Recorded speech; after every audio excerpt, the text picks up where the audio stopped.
সূরা বাকারা। সূরা বাকারা কোরআনের দ্বিতীয়তম সূরা।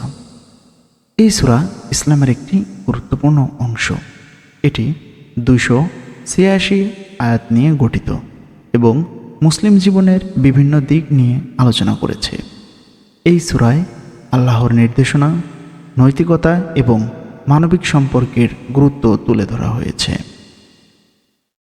এই সূরায় উল্লেখিত মূল বিষয়গুলোর মধ্যে অন্যতম হল ঈমান, সালাত এবং যাকাতের গুরুত্ব। সূরা বাকারা আমাদেরকে সঠিক পথে চলার জন্য প্রেরণা দেয় এবং আল্লাহর প্রতি বিশ্বাস স্থাপনের আহ্বান জানায়। এই সূরায় বিশেষ করে 255তম আয়াত, যা আয়াতুল কুরসি নামে পরিচিত, এটি আল্লাহর শক্তি ও জ্ঞানের একটি চিত্র তুলে ধরেছে।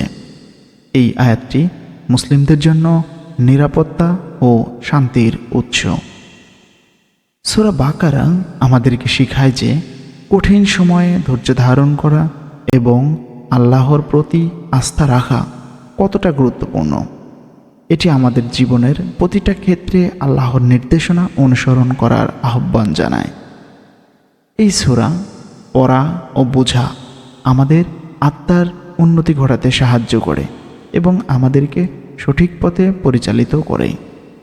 সুতরাং সূরা বাকারা শুধু একটি ধর্মীয় গ্রন্থ নয়, বরং এটি আমাদের জীবনের একটি গাইডলাইন।